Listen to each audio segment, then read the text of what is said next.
మంచిర్యాలలో ఎటువైపు పోతున్నాయని ఈరోజు యావత్తు నియోజకవర్గం యావత్తు జిల్లా ప్రజలు కూడా బాధపడుతున్న సందర్భంలో దేశానికి జిఎస్టీ ఏ రకంగా మరి ప్రభుత్వం జిఎస్టీ వసూలు చేస్తుందో మన మంచిర్యాలలో పిఎస్టీ మరి వసూలు కార్యక్రమం బ్రహ్మాండంగా మొదలైంది. అది ప్రేమ్ సాగర్ రావు ట్యాక్స్. ఇది చెప్పుకోవడానికి ఒక ఎమ్మెల్యేగా ఈ రకం చేస్తుందంటే, నేను ఎమ్మెల్యేగా మరి 4 సార్లు గెలిచాను. చెప్పుకోవడానికే నాకే ఒక రకంగా బాధ కలుగుతున్న సందర్భాలు. మంచిర్యాల కొన్ని ప్రాంతాలలో బైపాస్ రోడ్లో ప్రభుత్వ భూమి, ఇతరుల భూమి అనుకోండి, బెల్లంపల్లి చౌరస్తాలో చానేళ్ళ నుంచి డిస్ప్యూట్ ఉన్న ల్యాండ్ అనుకోండి, తిలక్ నగర్లో డిస్ప్యూట్ ల్యాండ్ అనుకోండి, ఉమర్మేష్ సొసైటీలో మున్సిపల్ సంబంధించిన పార్క్ విషయాలు అనుకోండి, నస్పూర్ కలెక్టరేట్ కాడ ఆ ప్రాంతంలో వెనుక ఉన్న భూమి విషయంలో అనుకోండి, ఇంకా వివిధ ప్రాంతాల్లో ఏ శిస్తుల ఆ వర్గం దగ్గర ఈ గంజాయి బ్యాచ్ని పెట్టి ఈ గంజాయి బ్యాచ్ ఏదో ఎక్కడ భూముల కాడ సెటిల్మెంట్ కాడ పోవడము, అల్లరి చేయడము, లేకపోతే బెదిరియడము, కొట్టడము, కొట్టిన తర్వాత భయపడి తక్కువకి ఇవ్వడము, కొన్ని భూములలో అయితే కొన్ని భూములలో నాకెంత నీకెంత అని చేస్తున్న సందర్భాలు. బ్రాండ్ షాపులు మన ప్రాంతంలో ఒక ఈ నియోజకవర్గంలో 30 షాపులు ఉన్నాయి.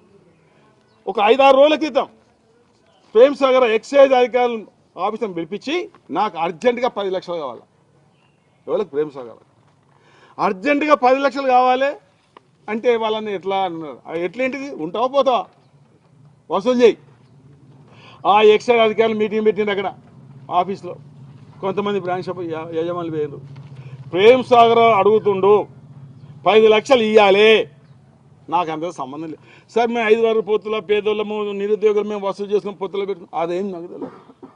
పైసలు ఇచ్చిన వాళ్ళు పేర్లు ఇస్తాం, పైసలు ఇయ్యల వాళ్ళ పేర్లు కూడా ఇవ్వన్నాడట ఆయన. అంటే ఇది ఏంటిది? ఏ వసూలు ఇది? ఒకనాడు జుట్టు పన్ను మా చిన్నతనంలో అరకపట్టి ఉండే, జంగలు పోతేనే పైసలు వసూలు చేస్తారు. అప్పుడు జుట్టు పన్ను, ఇలా జుట్టు పన్ను తలదించే దిశగా, అరక పట్టి తలవంచుకునే దిశగా ప్రేమ్ సాగర్ వసూలు చేస్తలేడా?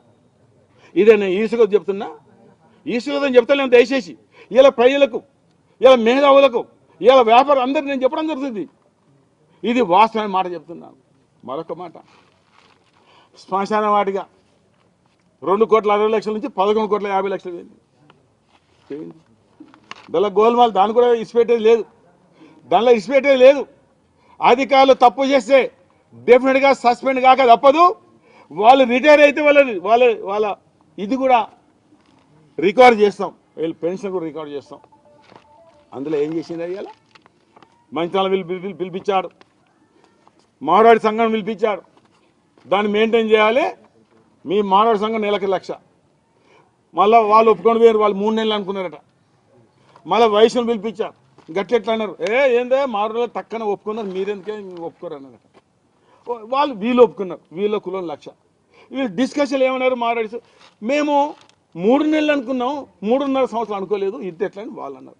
ఇది వెనక బంగారం దుకాణం పోలు, వాళ్ళు 1,00,000. ఎన్నేనయ్యా? 3. అంటే వ్యాపారస్తుల మీద ఈర్ష్య కొద్దీ, కోమట్ల మీద ఈర్ష్య, మారుల మీద ఈర్ష్య, బజార్ మీద ఈర్ష్య కొద్దీ 3 లక్షలు, ఇంకో 2 లక్షలు, 5 లక్షలు వసూలు చేస్తారట. ఇది మెయింటైన్ చేయాలా, అందుకోసం డబ్బులు కావాలని ప్రేమ్ సాగర్ రావు అడిగిండు, ఒప్పించుకున్న. బహుశా ఇచ్చే కార్యక్రమం మొదలైంది కావచ్చు. ఒక దిక్కు మున్సిపాలిటీకి ఏం చెప్తుండు, ఇది మీరే మెయింటైన్ చేయాలి, నాకు సంబంధం లేదండి అటు చెప్పుకుంటూ ఇటు వసూలు చేసుకుంటూ, ఈ డబ్బు శ్మశాన వాటికల డబ్బులు కూడా ఒక రకంగా కట్టడంలో డబ్బులు కొట్టేశాడు. ఇప్పుడు వసూలు చేసి కూడా జేబులో పెట్టుకుని ప్రేమ్ సాగర్ అవునా కాదన్న సంగతి కూడా చెప్పడం జరుగుతుంది. ఇలా మరి ఇలా ప్రభుత్వం ఉంది, పోలీస్ సహకరిస్తుంది, రెవెన్యూ సహకరించకపోవచ్చు, అవుతుంది. ఎప్పటి వరకు ఉంటుంది ఈ భూములు? నేను చెప్తున్నా ఈ సందర్భంలో, ఒకనాడు దివాకర్ రావు అందరికీ మంచోడు, చెడ్డు అని కూడా నేను మంచోడిని. కానీ 2028లో బీఆర్ఎస్ ప్రభుత్వం వస్తుంది, కేసీఆర్ ముఖ్యమంత్రి అవుతాడు, ఇక్కడ గులాబీ జెండా ఎగురుతుంది, ఇక్కడ మేమే ఇక్కడ గెలుస్తాం. ఇది డిమాండ్ చేస్తున్నాను నేను.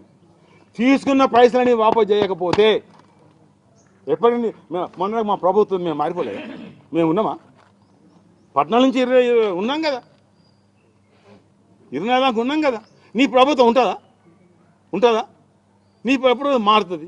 మరి ఈ పైసలు ఎవరెవరి దగ్గర ఇవ్వాలి, నువ్వు కానీ నీ దగ్గర ఉన్న మనుషులు కానీ ఎక్కడెక్కడ డబ్బులు వసూలు చేస్తుంటారు, ఎక్కడెక్కడ సెటిల్మెంట్ చేస్తున్నారు.